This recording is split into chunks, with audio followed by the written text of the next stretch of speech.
Welcome to 4:45 a.m. We're getting into chapter 4. Got a little chilly, so I put my sweater on. Yeah. Let the cat in. I'm like, ooh, winter chill. Nice. Winter chill reminds you you're alive. All right. Chapter 4 of The Outsiders. Let's do this. The park was about 2 blocks square, with a fountain in the middle and a small swimming pool for the little kids. The pool was empty now in the fall, but the fountain was going merrily. Tall elm trees made the park shadowy and dark, and it would have been a good hangout, but we preferred our vacant lot. And the shepherd outfit liked the alleys down by the tracks, so the park was left to lovers and little kids. Nobody was around at 2:30 in the morning, and it was a good place to relax and cool off. I couldn't have gotten much cooler without turning into a popsicle. Johnny snapped up his jean jacket and flipped up the collar. Ain't you about to freeze to death, Pony? You ain't a woofin', I said, rubbing my bare arms between drags of my cigarette. I started to say something about the film of ice developing on the outer edges of the fountain when a sudden blast from a car horn made us both jump. The blue Mustang was circling the park slowly. Johnny swore under his breath, and I muttered, "What do they want?" "This is our territory. What are Soshis doing this far east?" Pardon me. Johnny shook his head. "I don't know, but I bet they're looking for us. We picked up their girls." Mm. "Oh, glory," I said with a groan. "This is all I need to top off a perfect night." I took one last drag on my weed and ground the stub under my heel. "Want to run for it?" "It's too late now," Johnny said. "Here they come." 5 Soshis were coming straight at us, and from the way they were staggering, I figured they were really pickled. They scared me. A cool, deadly bluff could sometimes shake them off, but not if they outnumbered you by 5-2 and were drunk. Johnny's hand went to his back pocket, and I remembered his switchblade. I wished for that broken bottle. I'd sure show them I could use it if I had to. Johnny was scared to death. I mean it.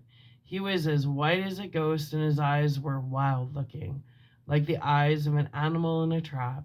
We backed against the fountain, and the Soshis surrounded us. They smelled so heavily of whiskey and English leather that I almost choked. I wished desperately that Darien Soda would come along hunting for me. The 4 of us could handle them easily. But no one was around, and I knew Johnny and I were going to have to fight it out alone. Johnny had a blank, tough look on his face. You'd have had to know him to see the panic in his eyes. I stared at the Soshis coolly. Maybe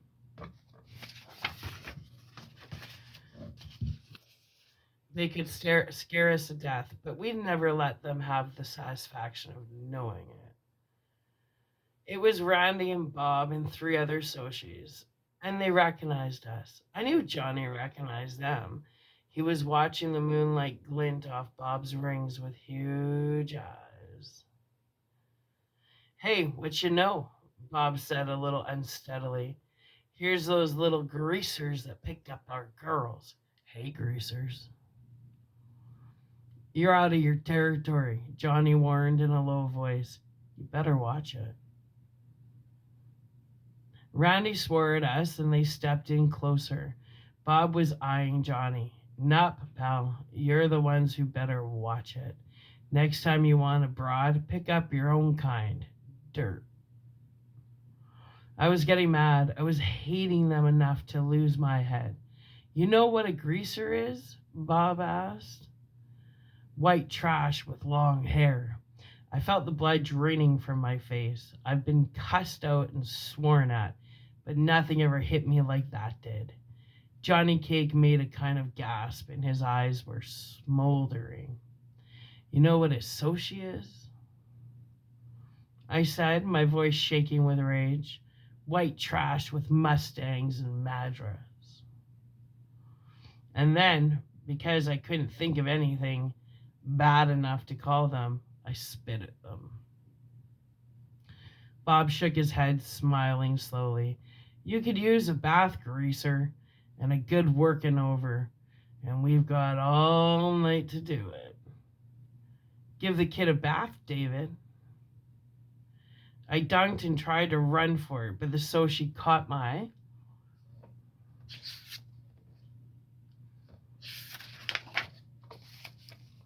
arm and twisted it behind my back and shoved my face into the fountain.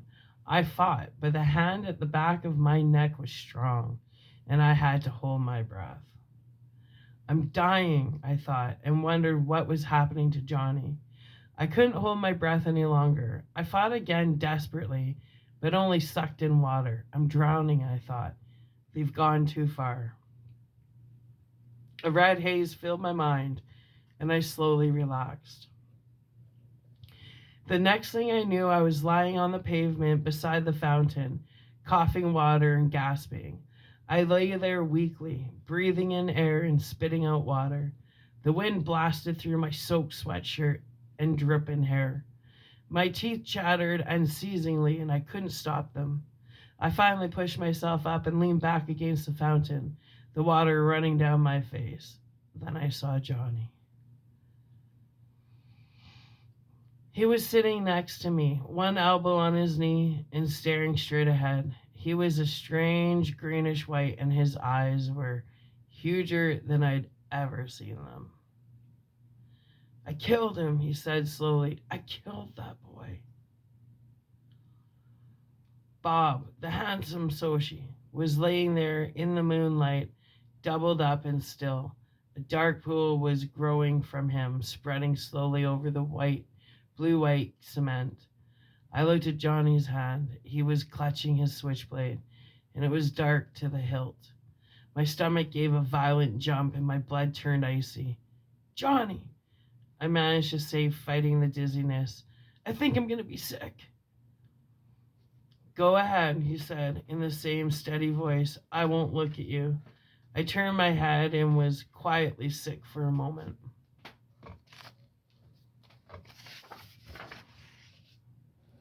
Then I leaned back and closed my eyes so I wouldn't see Bob lying there. This can't be happening. This can't be happening. This can't be. You really killed him, huh, Johnny? Yeah. His voice quivered slightly. I had to. They were drowning you, Pony. They might have killed you. And they had a blade. They were gonna beat me up. I swallowed, like they did before. Johnny was quiet for a moment. Yeah, he said, like they did before. Johnny told me what had happened. They ran when I stabbed him. They all ran. A panic was rising in me as I listened to Johnny's quiet voice go on and on. Johnny! I nearly screamed. What are we going to do? They put you in the electric chair for killing people. I was shaking. I want a cigarette. I want a cigarette. I want a cigarette. We had smoked our last pack. I'm scared, Johnny. What are we going to do? Johnny jumped up and dragged me up by my sweatshirt. He shook me. Calm down, Pony Boy. Get a hold of yourself. I hadn't realized I was screaming. I shook loose. Okay, I said, I'm okay now. Johnny looked around, slapping his pockets nervously. We gotta get out of here. Get somewhere. Run away. The police will be here soon. I was trembling, and it wasn't all from cold. But Johnny, except for the fact that His hands were twitching, looked as cool as Derry ever had. We'll need money and maybe a gun and a plan.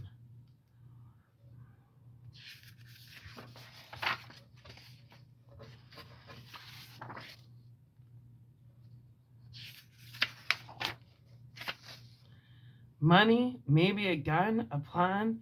Where in the world will we get these things? Dolly, Johnny said with finality.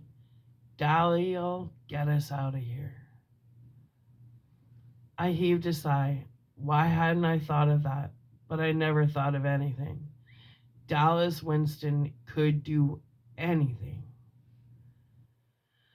Where can we find him? I think at Buck Merle's place. There's a party over there tonight. Dally said something about it this afternoon. Buck Merle was Dally's rodeo partner. He was the one who'd got Dally the job as a jockey for the Slash J Buck. Raised a few quarter horses and made most of his money on fixed races and a little bootlegging. I was under strict orders from both Derry and Soda not to get caught within 10 miles of his place, which was dandy with me. I didn't like Buck Merle. He was a tall, lanky cowboy with blonde hair and buck teeth. Oh, and he used to be bucktooth before he had that front two knocked out in a fight. He was out of it. He dug Hank Williams. How gross can you get? Buck answered the door when we knocked, and a roar of cheap music came with him. The clinking of glasses, loud, rough laughter, and female giggles, and Hank Williams is scraped on my raw nerves like sandpaper. A can of beer in one hand, Buck glared down at us. What you want? Dally, Johnny gulped, looking back over his shoulder. We gotta see Dally. He's busy, Buck snapped, and someone in his living room yelled, aha, and then yee-hee. And the sound of it almost made my nerves snap. Tell him it's Pony and Johnny, I commanded. I knew Buck, and the only way you could get anything from him was to bully him. I guess that's why Dallas could handle him so easily. Although Buck was in his mid-20s and Dally was 17, he'll come. Buck glared at me for a second, then stumbled off. He was pretty well crocked, which made me apprehensive. If Dally was drunk and in a dangerous mood. He appeared in a few moments, clad only in a pair of low-cut blue jeans, scratching the hair on his chest. He was sober enough, and that surprised me. Maybe he hadn't been there long. Okay, kids, what do you need me for? As Johnny told him the story, I studied Dally, trying to figure out what there was about this tough-looking hood that a girl like Sherry Valance could love. Tow-headed and shifty-eyed, Dally was anything but handsome. Yet, in his hard face there was character, pride, savage defiance of the world. He could never love Sherry Valance back.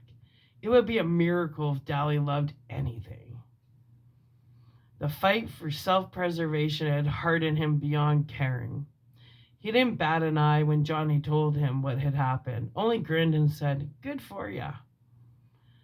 When Johnny told how he had knifed the Soch, finally Johnny finished. We figured you could get us out if anyone could. I'm sorry we got you away from the party. Ah, shoot, kid. Dally glanced contemptuously over his shoulder. I was in the bathroom. He suddenly stared at me. Glory, but your ears can get red, Pony Boy. I was remembering what usually went on in the bedrooms at Buck's parties. Then Dally grinned in amused realization. It wasn't anything like that, kid. I was asleep, or trying to be, with all this racket. Hank Williams. He rolled his eyes and added a few adjectives after Hank Williams. Me and Shepard had a run in and I cracked some ribs. I just need a place to lay over. He rubbed his side ruefully. Old Tim sure can pack a punch. He won't be able to see out of one eye for a week. He looked us over and sighed. Well, wait a sec, and I'll see what I can do about this mess. Then he took a good look at me. Pony boy, are you wet? Yes. I stammered through chattering teeth. Glory, hallelujah. He opened the screen door and pulled me in, monitoring for Johnny to follow. You'll die of pneumonia before the cops ever get you. He half dragged me into an empty bedroom, swearing at me all the way. Get that sweatshirt off. He threw a towel at me. Dry off and wait here. At least Johnny's got his jean jacket. You ought to know better than to run away in just a sweatshirt. And a wet one at that. Don't you ever use your head? He sounded so much like Derry that I stared at him. He didn't notice and left us sitting on the bed. Johnny, lay back on it. Wish I had me a weed. My knees were shaking as I finished drying off, sitting there in my jeans. Dally appeared after a moment. He carefully shut the door. Here. He handed us a gun and a roll of bills. The gun's loaded. For Pete's sake, Johnny, don't point that thing at me. He's $50. That's all I can get out of Merle tonight. He's blowing his loot from the last race. You might have thought it was Dally who fixed those races for Buck, but a jockey and all, but it wasn't.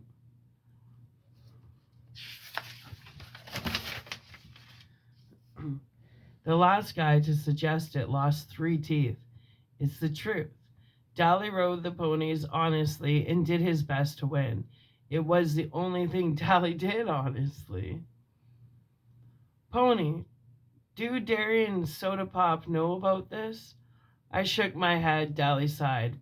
Boy, howdy, I ain't itching to be the one to tell Derry and get my head busted.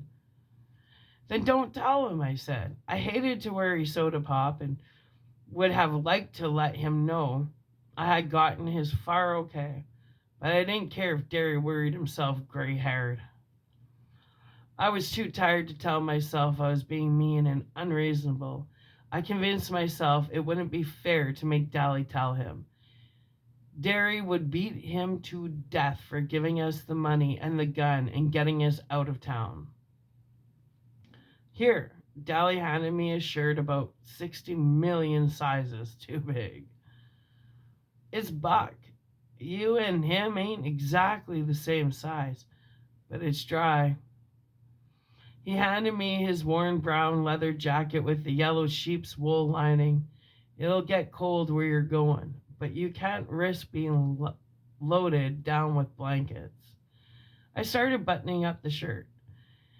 It about swallowed me. Hop a 315 freight to Windricksville. Dally instructed. There's an old abandoned church on top of J Mountain. There's a pump in back, so don't worry about water. Buy a week's supply of food as soon as you get there, this morning, before the story gets out. And then don't so much as stick your noses out that door. I'll be up there as soon as I think it's clear. Man, I thought New York was the only place I could get mixed up in a murder rap. At the word murder, Johnny made a small noise in his throat and shuddered. Dally walked us back to the door, turning off the porch light before we stepped out. Get it going. He messed up Johnny's hair. Take care, kid, he said softly. Sure, Dally, thanks. And we ran into the darkness. He crouched in the weeds beside the railroad tracks, listening to the whistle grow louder. The train slowed to a screaming halt. Now, whispered Johnny. We ran and pulled ourselves into an open boxcar. We pressed against the side, trying to hold our breath while we listened to the railroad workers walk up and down outside. One poked his head inside, and we froze. But he didn't see us, and the boxcar rattled as the train started up. The first stop will be Windricksville, Johnny said, laying the gun down gingerly. He shook his head. I don't see why he gave me this. I couldn't shoot anybody. Before then, for the first time really, I realized what we were in for. Johnny had killed somebody. Quiet, soft-spoken little Johnny, who wouldn't hurt a living thing on purpose, had taken a human life.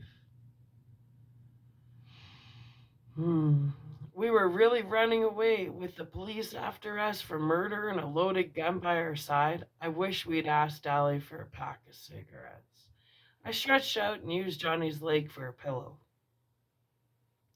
Curling up, I was thankful for Dolly's jacket. It was too big, but it was warm.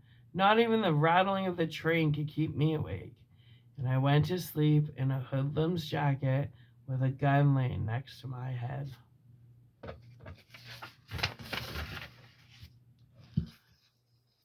I was hardly awake when Johnny and I leaped off the train into a meadow. Not until I landed in the dew and got a wet shock did I realize what I was doing. Johnny must have woke me up and told me to jump, but I didn't remember it.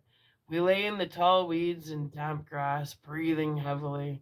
The dawn was coming. It was lightening the sky. In the east, an array of gold touched the hills. The clouds were pink and meadow larks were singing. This is the country, I thought, half asleep. My dreams come true, and I'm in the country. Blast it, pony boy. Johnny was rubbing his legs. You must have put my legs to sleep. I can't even stand up. I barely got off the train. I'm sorry. Why didn't you wake me up? That's okay. I didn't want to wake you up until I had to. Now, how do we find Jay Mountain? I asked Johnny. I was still groggy with sleeping. Wanted to sleep forever, right there in the dew and the dawn. Go ask somebody.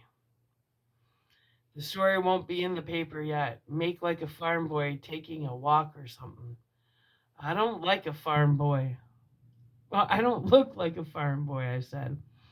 I suddenly thought of my long hair combed back and the slouching stride I used from habit. I looked at Johnny. He didn't look like any farm boy to me. He still reminded me of a lost puppy who had been kicked too often. But for the first time, I saw him as a stranger might see him.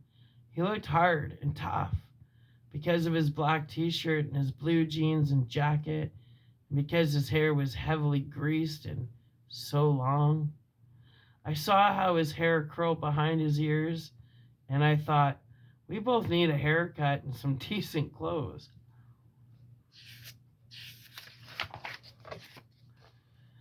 I looked down at my worn, faded blue jeans, my too big shirt, and Dolly's worn out jacket.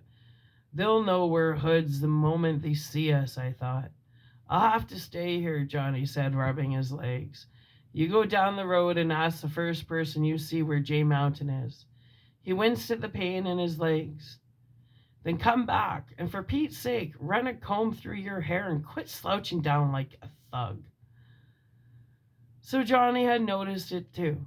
I pulled a comb from my back pocket and combed my hair carefully. I guess I look okay now, huh, Johnny?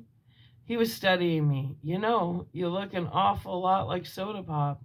The way you've got your hair and everything. I mean, except your eyes are green. They ain't green, they're gray, I said, reddening. And I look about as much like Soda as you do. I got to my feet. He's good looking. Shoot, Johnny said with a grin. You are too. I climbed over the barbed wire fence without saying anything else. I could hear Johnny laughing at me, But I didn't care. I went strolling down the red dirt road, hoping my natural color would come back before I met anyone. I wonder what Derry and Soda Pop are doing now, I thought, yawning. Soda had the whole bed to himself for once. I bet Derry's sorry he ever hit him, or hit me. He'll really get worried when he finds out Johnny and I killed the Soch. Then for a moment I pictured Soda Pop's face when he heard about it. I wish I was home, I thought absently. I wish I was home and still in bed. Maybe I am. Maybe I'm just dreaming.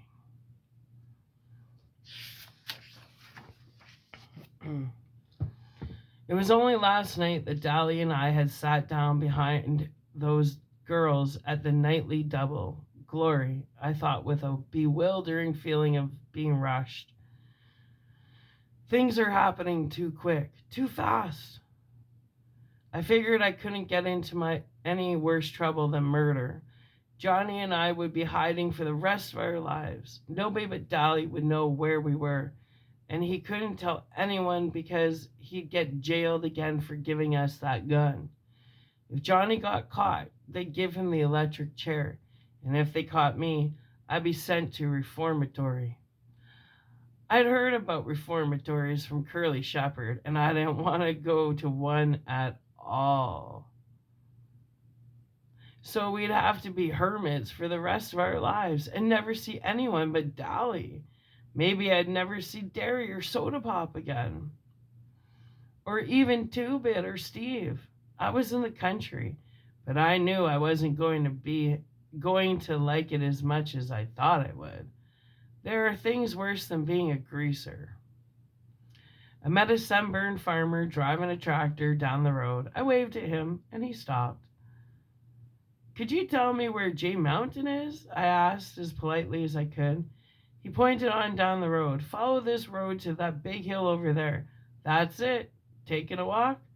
Yes, sir. I managed to look sheepish. We're playing army and I'm supposed to report to the headquarters there.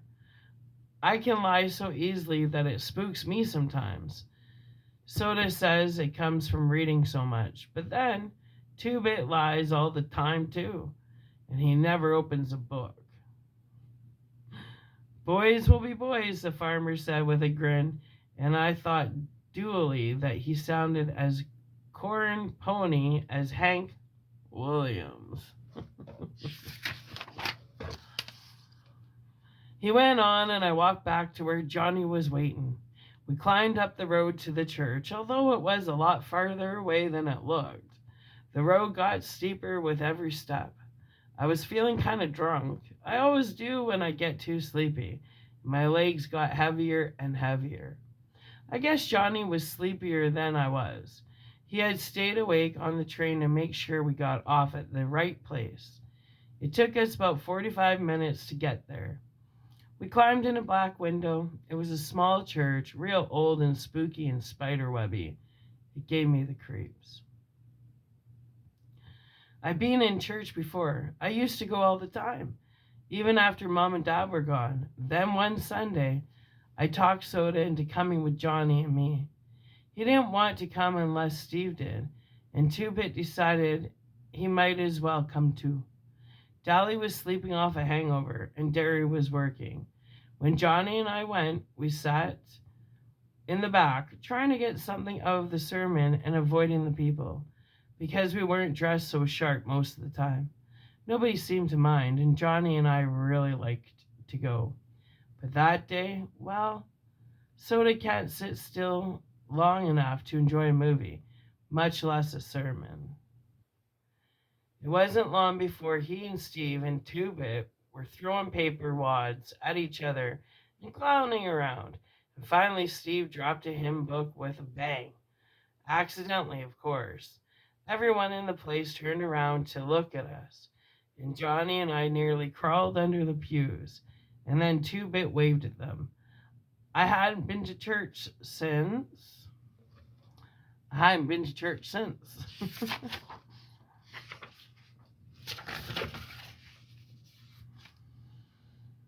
But this church gave me a kind of creepy feeling. What do you call it? premonition? I flopped down on the floor and immediately decided not to do any more flopping. The floor was stone and hard. Johnny stretched out beside me, resting his head on his arm. I started to say something to him, but I went to sleep before I could get the words out of my mouth. But Johnny didn't notice. He was asleep too. Nice. Now we're going to be going into a chapter 5.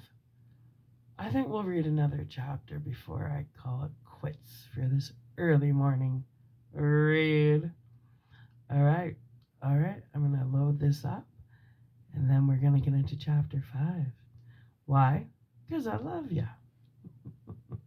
And The Outsiders kicks ass. Yeah, proud to be a greaser. Anyway, I'll be back.